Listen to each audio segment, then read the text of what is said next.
Hi friend, मैं doctor Ajay Srivastava, आपका मेरे इस चैनल में स्वागत है। अगर आप भी लैट्रिन करने के बाद बार बार आपको लैट्रिन जाने की इच्छा होती है या खाना खा लेने के तुरंत बाद आपको लैट्रिन जाने की ज़रूरत पड़ जाती है, रुकने से नहीं रुकती है, तो ऐसे रोगियों के लिए या ऐसे लोगों के लिए जिनका गैस खुलने के साथ ही लैट्रिन बाहर आ जाता है, उनको लगता है कि मांसपेशी कमज़ोर हो गई है, मांसपेशी रोक नहीं पाती है लैट्रिन को, तो ऐसे रोगियों के लिए ये वीडियो बहुत ही कारगर होने वाली है। हम आपको बताएंगे कि आप एलोस यानी जो मेडिसिन्स है ऐसे रोगियों को कौन सी मेडिसिन्स लेनी है।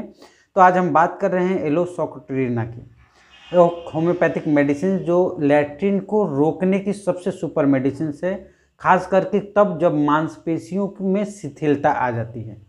तो ये पूरा वीडियो आपको लैट्रिन से लेकर के एलोसोकोट्रिना किन किन रोगों में परफेक्ट रिजल्ट देती है और क्या सिम्टम्स होते हैं, अगर आपके पास एलोसोकोट्रिना है तो आप उनको किन किन रोगों में यूज़ कर सकते हैं, ये हम आपको बताने वाले हैं। तो फ्रेंड्स, पहला सिम्टम्स हमने आपको बताया कि अगर आपका लैट्रिन निकल जाता है या आपका गैस पास होता है और गैस पास होने के साथ ही लैट्रिन बाहर हो जाता है, आपको पता नहीं चलता है। कभी कभी कड़ा लैट्रिन बाहर हो जाता है, कभी कभी लूज मोशन जैसा हल्का सा बाहर आ जाता है, जिससे आप काफ़ी ऑकवर्ड महसूस करते हैं और बार बार आपका ध्यान लैट्रिन के रास्ते पे रहता है। ऐसे कंडीशंस में आपको एलोसोकोट्रिना लेना है, किसी भी स्वाब इंडिया या किसी भी जर्मन कंपनी का, और उसको 3 बूंद आधा कप पानी में डाल करके 3 दिन अगर आप लेते हैं तो आपको रिलीफ मिलना शुरू हो जाता है, यानी कि आराम मिलना शुरू हो जाता है। तो फ्रेंड्स, अब समझते हैं कि एलोसोकोट्रिना की अगली सिम्टम्स क्या होती है और ये होता क्यों है। हम आगे बढ़ें उसके पहले एक छोटा सा रिक्वेस्ट, वीडियो को लाइक सब्सक्राइब जरूर कर दीजिए अगर आप नए हैं तो। अगर कोई प्रॉब्लम्स हैं तो वीडियो के नीचे कमेंट जरूर करिए। दूसरी सिम्टम्स अगर एलोसोकोट्रिना की अगर आप समझना चाहें तो ये होता है लैट्रिन होने के साथ आपको कॉन्फिडेंस नहीं आता, यानी कि आप संतुष्ट नहीं होते हैं।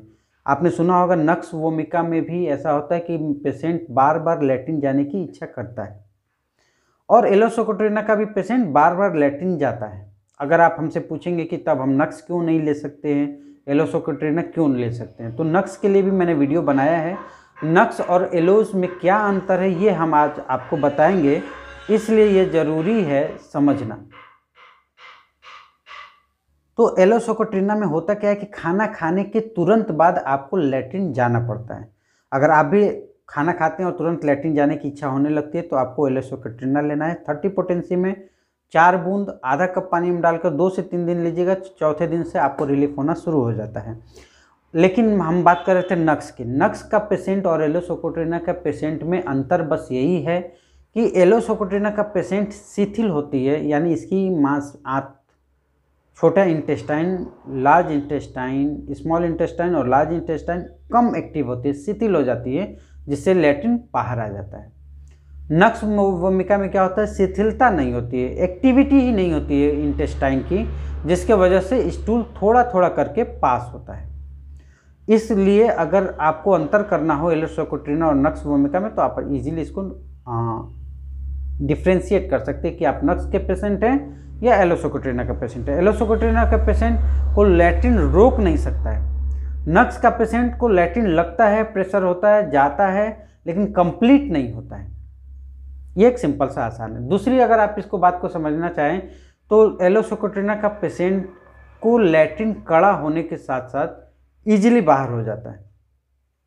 अब आप सोचते होंगे कि बड़ा अनकॉमन बात है, अगर लैट्रिन कड़ा हो रहा है तो लैट्रिन होना ही नहीं चाहिए।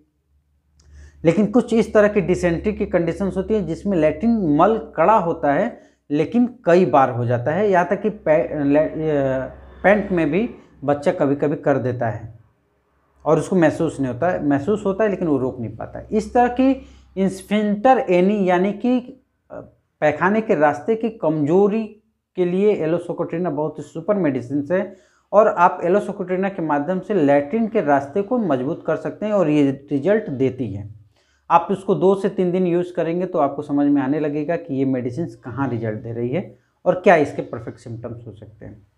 तीसरे अगर कंडीशंस में करते हैं कि कुछ ऐसे डिसेंट्री के केसेस होते हैं जिसमें पेट में गड़गड़ाहट होना शुरू होती है, तो ऐसे जितने भी डिसेंट्री के केसेस हो जिसमें पेट में गड़गड़ाहट होती हो, ऐसे कंडीशंस में भी आप एलोसोकोट्रिना को 30 पोटेंसी में 4 बूंद आधा कप पानी में डाल करके यूज़ कर सकते हैं। तीसरे कंडीशंस है, अगर आपका गैस पास होता है और गैस पास होने के साथ साथ लैट्रिन बाहर आ जाती है, तो ऐसे कंडीशंस में एलोसोकोट्रिना 200 पोटेंसी में 4 बूंद आधा कप पानी में डाल करके सुबह शाम इसको रेगुलर 1 हफ्ते तक यूज़ करिए, धीरे धीरे आपको रिलीफ मिलना शुरू हो जाती है। इसके अलावा बहुत सारे ऐसे पेशेंट होते हैं जिनको डायरिया होने लगती है बियर पी लेने के बाद। अगर आपको भी बियर से एलर्जी है, अगर आप बियर पीते हैं और जितनी बार पीते हैं तो आपको लैट्रिन जाना पड़ता है, डायरिया होना शुरू होता है, तो उसके लिए एक ही सिंगल और एकमात्र मेडिसिन आती है एलोसोकोट्रिना होम्योपैथ में, जिसका रिजल्ट भी बहुत सुपर है। आप इसको 3 बूंद आधा कप पानी में डाल करके रोज़ सुबह खाली पेट लें तो आपको बियर से होने वाली डिसेंट्री या डायरिया में काफ़ी हद तक रिलीफ हो जाती है। कोई भी एंटीबायोटिक लेने की ज़रूरत नहीं होती और धीरे धीरे आपकी ये बीमारी जड़ से ख़त्म हो जाती है। इसके अलावा आप एलोसोकोट्रिना और सल्फ़र, एक सल्फ़र का भी पेशेंट सुबह उठने के बाद लैट्रिन के लिए जाता है। एलोसोकोट्रिना का भी पेशेंट सुबह होने के साथ ही लैट्रिन होने के लिए जाता है, लेकिन सल्फ़र के पेशेंट को सुबह ही सिर्फ लैट्रिन होता है, उसके बाद उसको खाना खाने के बाद लैट्रिन नहीं होता है। तो आपको इजीली डिफ्रेंशिएट कर सकते हैं कि एलोसोकोट्रिना का पेशेंट जब खाना खाता है तब लैट्रिन के लिए जाता है। तो अगर आप ये मैसेज आया था ऐसे सवाल भी आते हैं कि सल्फ़र ले या एलोसोकोट्रिना ले, तो सल्फ़र के लिए सबसे आसान है कि जो पेशेंट सिर्फ सुबह उठ कर के लैट्रिन के लिए भागता तो एलोसोकोट्रिना भी है, क्योंकि इसके एनस में, पैखाने के रास्ते में प्रेशर नहीं होता है, रुकने की क्षमता कम हो जाती है लैट्रिन को। ऐसे कंडीशंस में आप एलोसोकोट्रिना को यूज़ कर सकते हैं। लेकिन जब खाने के बाद लैट्रिन को नहीं रोक पाते हैं तो आपको एलो लेना है। अगर सुबह सिर्फ रोज़ अर्ली मॉर्निंग आप लैट्रिन को नहीं रोक पाते हैं तो सल्फ़र ही एकमात्र मेडिसिन है जो काफ़ी सुपर काम करती है। एक और अंतर है एलोसोकोट्रिना और पोडोफाइलम में। पोडोफाइलम का पेशेंट को भी लैट्रिन होता है और बहुत ज़्यादा मात्रा में होता है। एलोसोकोट्रिना का भी पेशेंट को बहुत लैट्रिन होता है, यानी बहुत लैट्रिन इन द सेंस कि जब खाना खाता है या जब कुछ भी खाता है तो इसको लैट्रिन जाना पड़ता है।